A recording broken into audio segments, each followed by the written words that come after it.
If you want to learn more about American liberty through the context of American history, go to my friends over at patriotpost.us, sign up today, and download your free copy of the Patriots Primer on American liberty through the link in the description box below.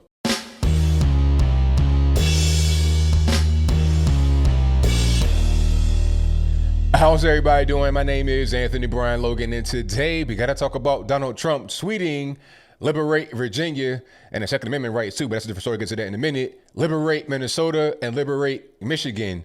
Now, these tweets come as a result of the protests that have been happening in those states and all over the country because we're trying to get the country back open for business. All right. Americans have had enough. We're done. We don't want to see any more of these coronavirus commercials talking about social distancing. By the way, if I hear that term one more time, social distancing, I might go postal, but I digress. My point here is that we're tired of all this stuff surrounding the virus, ready to get back to normal life. We know what's out there. Yes, it is dangerous. Yes, but we can't just continue to be holed up in our homes, not being able to work, not being able to live life as normal because we're scared of a virus. I mean, car accidents happen. You could die in a car accident. That doesn't mean that I can't drive my car. But people are so inundated with fear. Not everybody, but a lot of people are inundated with fear. They're so crazy with it. They'll say, don't get in your car because you could crash. And if you crash, you're going to go to the hospital and that bed could be used by a person with COVID-19. It's like, really? So you're so scared of the outside world, you're going to say, don't get in your car and drive? This is ridiculous. Life comes with risk. Death is a part of life. You can't avoid that. You can stay in your house, hold up in the bubble, but here comes a tornado, right? And then the tree falls on your house. So either way it goes, you can't escape death. You can't escape risk. That's just life. So people are ready to get back to normal and people are protesting as a result. Now, the thing about these states that Trump is talking about, especially Virginia, Michigan, it's gone beyond just social distancing and gloves, all that kind of stuff, even masks. When you go to Michigan and you go to a Walmart, let's say, now you should be able to buy whatever you want in the store, right? I mean, if it's for sale, if it's on the rack, if it has a price on it, you should be able to buy it. You probably can't buy the light fixtures in the actual place or the floor on the ground. That's not for sale, or the countertops, but you can buy an item that is on the shelf with a price. If it's right there, you can touch it, you can buy it, walk out the store. But they're like roping off sections in the store. You can't buy seed or fertilizer. It's like, what? Why can't I buy seed? What is a big deal? I'm already in the store. Why can't I buy that right there? It's right there in front of my face. You can't go fishing. You can't go to the beach. Like, okay, I understand this whole thing about social distancing. You want to slow the spread, flatten the curve. If I'm out in the ocean and there's nobody around me and I'm fishing, then why are you coming to arrest me on the boat? You coming to arrest me on the boat is actually violating social distancing when I was out there by myself. Okay, can I go to the beach and jog? There's nobody around me. I'm not really going to be elbow to elbow like that. I'm jogging. You understand? I have kind of a periphery of space that nobody's really going to invade.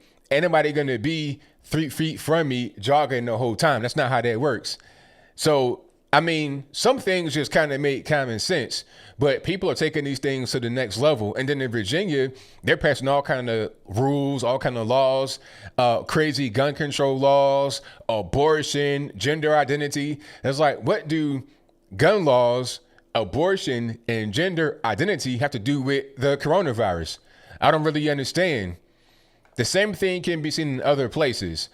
And you're starting to have mayors and governors wake up. I think the Las Vegas mayor came out and said that this whole quarantine shutdown thing is ridiculous. It should have never happened. And I'm right there with her. It should have never happened. There are risks with life. That's fine. But we can't just be held up in our homes to avoid, like I said, risk is part of life. You can't avoid living life if you're still living. That's just what it is. Okay. Then also on Twitter, I think Dr. Phil got into some trouble because he was talking about how we shouldn't have been under quarantine to begin with. We shouldn't have had a lockdown. People die from car accidents, pool accidents, all kind of things. Lightning strikes. It happens. You can't cheat death. You can't avoid death. All right. Now, there are some places that have been hard hit, like New York City. I'm not really sure why New York got hit so hard, but not LA. They're both densely populated. So what's really going on with the situation? Are we dealing with a serious COVID-19 Wuhan virus outbreak, or is it something else going on? I did a video the other day about this where I was talking about the numbers that they don't really add up. They said we have like 700,000 cases in America with like 35,000 deaths. But it doesn't really make a whole lot of sense when you look at other countries like China who have 82,000 cases and 4,000 deaths. China is lying. I think we're both lying. I think China are underreporting their numbers because they want to appear to be under control and not just falling apart. They want to appear to be strong to the world so they don't be seen as vulnerable and have certain deals fall through or foreign nations attack them. That could be that. But with America, we're over-reporting because there's money tied into, like I said in the other video. You get like, 19,000, between 13,000 and 39,000 per patient if they have COVID-19 in the hospital for Medicare. Probably more than that from insurance and other things.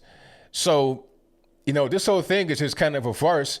And look, the administration, all they can do is just give out guidances, guidelines and say, okay, social distancing, stay 6 feet apart, no big crowds. They can just say that as a guidance. It's up to the individual states to implement it how they see fit. So when he says liberate Virginia, liberate Minnesota, liberate Michigan, he's talking about the draconian practices that they have done to enforce recommendations, guidelines. Really, there should be no enforcing. All that you should do is give us the guidelines as Americans. Tell us what the guidelines are. Say, okay, if you want to slow the spread, if you want to be safe, you do X, Y, and Z. If you are a person that's kind of vulnerable to the virus, if you have underlying health conditions, maybe you should just wear a mask, stay home or whatever. Maybe if you want to. If you don't, then you understand what the risks are. Let us take the information and deal with it the best way we can. Some are going to be against it. Some are going to say, oh, this is dumb. He's trying to, Trump's trying to put money over people. It's not even about money over people. It's about people, period, because people have to work. Not everybody can be like me and be at home and work. Not everybody can just be like some living in mama's basement and don't work. Just eat chicken tendies and Pop-Tarts all day. You understand what I'm saying? Some can do that, and that's fine. I ain't judging you. If you're 35 years old and doing that, that's your business. All right, that's your life. But some people can't. People got to be out there. They got to be working. They got to be moving and grooving, shaking and baking. Now, some are going to say, oh, this is something that's going to affect minorities more because we're more front face and all this, that, and the third. But who cares what the race is, really? I mean, at the end of the day, people just need to get back to work. I'm seeing people from all different walks of life struggling. Where I live at right now, I'm seeing white people diving in dumpsters at gas stations trying to find a little bit of something to eat. Okay, people are asking for change and stuff like that. Trying to get a chicken sandwich, trying to get something to fill their belly up. That's what I'm seeing right now. It's getting dead serious. And then you have people that dealing with depression and, alcoholism, drug addiction. That's going to just go through the roof when they're held up in their house and there's nobody around them, no support system. They can't get out and socialize. They're going to just revert back to the drugs. That's how that happens. So as I close, I want to say this. Trump is correct to say liberate these states. And I think that you're going to see many more protests all over the nation. I'm going to one tomorrow. Matter of fact, if I'm not mistaken, then there's going to be one in, I think, North Carolina.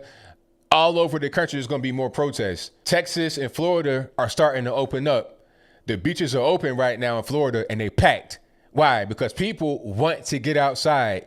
You bottle them up in the house, you're going to have a lot of problems that come as a result. Domestic violence is going through the roof. Suicide is going through the roof. People aren't used to being that way. We are a social being, and we got to be that way to be healthy. You're trying to solve one health issue by creating myriad of other health issues. It doesn't make any sense. Let us get back to normal life. Give us the guidelines. Let us do them if we want to. If we don't, that's fine. Get off our back. But I think I'll leave that right there for now. And what say you? Do you think that I'm correct that we should liberate these states? You shouldn't be restricted from buying seeds and American flags and stuff like that in the Walmart if you're allowed into the Walmart. I mean, that's just kind of common sense. And Northam shouldn't be trying to change Virginia from a once proud kind of conservative place into some liberal hellhole spawned by Satan. I mean, at my own point here, if that's your viewpoint, let me know why in the comments below. Or am I wrong? Should we just stay in our home, social distance, flatten the curve, all this and that? Now, if you think that we should stay home, the question has to be, and you got to answer. You can't say, I don't know. The question must be, if we must stay home, when do we come out? When are we allowed to come out? And you got to give me a date. All right. You can't just say, oh, I don't know. Whenever the scientists know, tell me right now. Because if you can't tell me a date, when are you ever going to tell me a date? I might never leave. Because if you listen to the scientists, they may say 2 years. Can you stay at home and not work for 2 years? Can you really do that? Most people can't.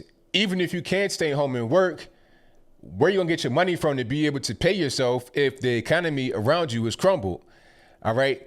The economy is connected. If you can't work, if your neighbor can't work, if their neighbor can't work, then that'll affect their families. Their families can't spend money. Then I benefit from you guys out there working. If you can't work, then how can you watch me? You can't have your internet, your phone's cut off. It's all connected. All right. But whatever your thoughts are, please let me know in the comments below. And that's all I got to say for this video. If you like what you heard, please comment, rate, share, and subscribe. Peace.